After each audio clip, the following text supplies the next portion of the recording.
мұсылман адам айқын нәрсеге қарайды. Айқын нәрсе ауырып жатыр ма? Елбасымыз айтты ма? Биіктен біз көрмегенді көріп тұрған адамдар бізге осы бұйырып, осы нәрседен сақтандырып жатыр ма?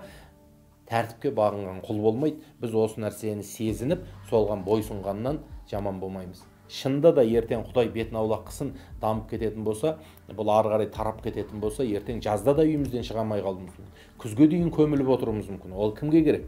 Сондықтан біз ертерек құтылып, жеңіске жетіп, арқа басымызды кеңітіп, мына жадырап жаз келе жатыр алдымызда, күлімдеп күн шығып жатыр. Мына жақтан көгеріп, өсімдіктер өніп жатқан кезде, гүл ашып жатқан кезде, солармен біз де үйімізден шығып, қуанып, таза ауамен тыныстап, паркте қыдырып, баламызға балмұздақ жегізіп, өзіміз киноға барып, ағайын туысқанымыз, әке-шешемізбен қауышатын күнге аман-есен жету үшін бізге қазір терең сезініп, үйде отырып, сабырлық қылу үлкен маңызды болып тұр, бауырлар. Енді бұл жарайды. Бұл дәрігерлер айтып жатқан коронавирустың күнделікті фактіге қатысты мәселелері. Ал енді осы коронавирустың енді рухани жағы бар, ағайын туысқандар. Бұның рухани жағы бар. Ғалымдарымыз, бас мүфтиіміз Наурызбай Қажы Тағанұлы бастаған көптеген имамдарымыз, білгірлеріміз, даналарымыз бізге әлемдік деңгейдегі шейхтар, ғұламалар, молдалар, имамдар қазіргі уақытта не айтып жатыр коронавирусқа байланысты? Адамзат жаратылғалы бері жер бетіндегі ешбір мешітте намаз оқылмай, жұмада құтпа айтылмай қалған кез болмаған екен. Сонау Бұхарада бір проблема болса, ана Испанияда, Андалусияда намаз оқылып жатқан. Немесе Шамда, яғни Сирия, Ирак, Иордания, Палестина жақта бір вирус шығып, елге індет келіп жатса, Орта Азиядағы мұсылмандар намазын оқып, құтпасын айтып жатқан. Бір мезгілде бүкіл мешіттерге құлып салынып, бүкіл мешіттердегі Алланы ұлықтайтын қасиетті құтпалар тоқтатылып, имамдардың бәрі ішінен үнсіз қалып, азан ғана біздіге Алланы еске түсіріп тұратындай жағдай бұрын соңды жер бетінде болмаған екен.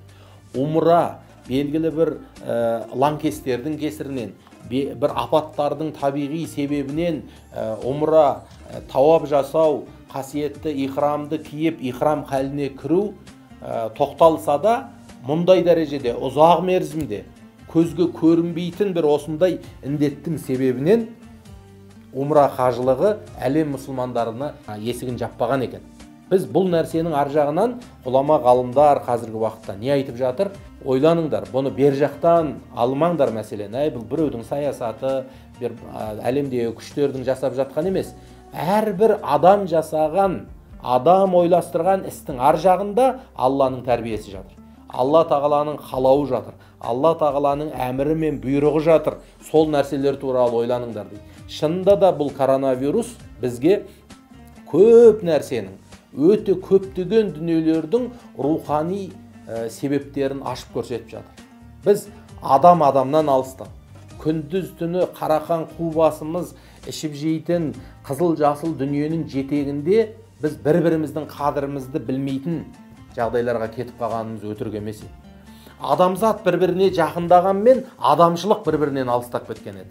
Адамзаттың туризм деген нәрсе адамзатта кеңінен тарағанмен бір жерге барып ғибрат алмайтын жағдайлар көбейіп кеткен. Туризм тек қызық көріп, ішпегенді ішіп, жемегенді жеп, жатпаған жерге жатып, тұрмаған жерге тұру ғана болып кетті. Туризм деген соңғы уақыттарда тек қана барып, сол елдің тәттісін жеп, ащысын ішіп, жұмсағына жату. Ал бұрынғы кездегі туризм ол басқаша болатын. Адам бір нәрсені көрсе, содан сабақ алып, ғибрат алып, ойланып, ойланған нәрсесінен бір тұжырым жасап, оны қасындағы адамдарға айтатын. Біздегі қазір қарасаң туризм тоқтап қалды. Адамдардың бәрі үйге қамалып отыр. Мешіттер жабылды, сауда тоқтады, сауда орындарының бәрі жабылды. Бұлайша айтқан кезде бір құйғытып бара жатқан пойыздың стоп кранын басып қалған секілді адамзат бір Алла тағала қалт тоқтатты. Қалт тоқтатуының ар жағында Алланың қандай бізге көрсетіп жатқан тәрбиесі бар. Адамзат тоқта, ойлан, қара. Сен не нәрселерді аттап-тұттап, қай қасиеттерді қажетсіз қылып өтіп бара жатсың? Сен Ең бірінші кезекте өзіңнің жүрегіңе үңілуді ұмыттың, ей адамзат. Өзіңнің жүрегіңе үңілуді ұмыттың. Абай атамыз айтады, жүрегіме қарасам, мен айнаға қарасам, бетімді қарасам деп тұрған жоқ Абай.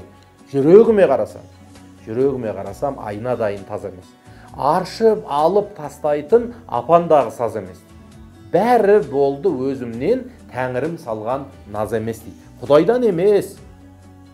Жақсылық Алладан, жамандық өзім нәпсімнен деп тұр. Біз сол жүрекке қарауды ұмыта бастадық. Біз тіптен қасымыздағы анамыздың не уайымы бар, әкеміздің қандай арманы бар, баламыз қалай есейіп жатыр, қызымыз қалай бой жетіп жатыр, дәстүріміз, салтымыз, ағайынымыз.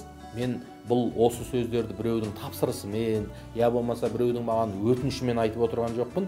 Өзім салқын қандылықпен, сабырлықпен бұны жоққа шығарып жатқан, немесе осыдан қорқуға шақырып жатқан екі жақтың әңгімесін ести келе, өзім қорытындылап осы ойға келдім. Сақтықта қорлық жоқ.